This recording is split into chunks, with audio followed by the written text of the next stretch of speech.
अमावस्या, जिसे वट सावित्री व्रत या वट अमावस्या भी कहा जाता है, विवाहित महिलाओं द्वारा अपने पति की लंबी आयु, सुख और समृद्धि के लिए रखा जाने वाला एक महत्वपूर्ण व्रत है। इस दिन वट, बरगद वृक्ष की पूजा की जाती है। इसकी सबसे प्रसिद्ध कथा सावित्री और सत्यवान की है। सावित्री और सत्यवान की कथा प्राचीन समय में राजा अश्वपति की एक अत्यंत रूपवती, बुद्धिमती और पतिव्रता पुत्री थी, जिसका नाम सावित्री था। जब उसके विवाह का समय आया तो उसने स्वयं अपने लिए सत्यवान को चुना। सत्यवान वन में रहने वाले धर्मात्मा और तेजस्वी राजकुमार थे।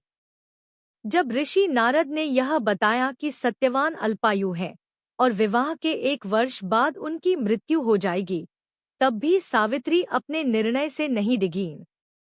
उन्होंने सत्यवान से ही विवाह किया। समय बीतता गया। जिस दिन सत्यवान की मृत्यु निश्चित थी, उस दिन सावित्री ने कठोर व्रत रखा और अपने पति के साथ वन में गईं।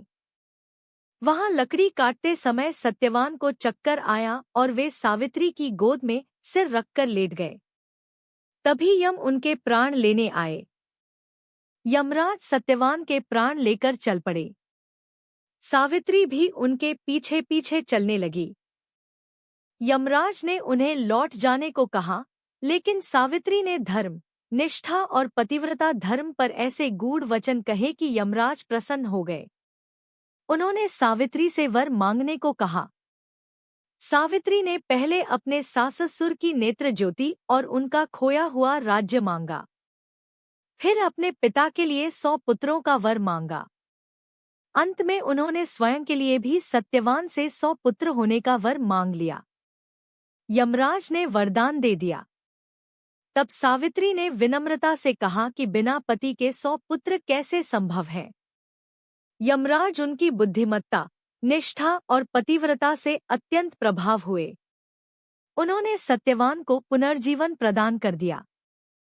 सत्यवान जीवित होकर उठ बैठे। बाद में उनके माता पिता को राज्य वापस मिला और सभी सुखपूर्वक रहने लगे। व्रत का महत्व। इस कथा से यह शिक्षा मिलती है कि सच्ची निष्ठा, प्रेम, बुद्धिमत्ता और दृढ़ संकल्प से असंभव कार्य भी संभव हो जाते हैं। इसी स्मृति में विवाहित महिलाएं वट वृक्ष की पूजा करती हैं और अपने पति की दीर्घायु की कामना करती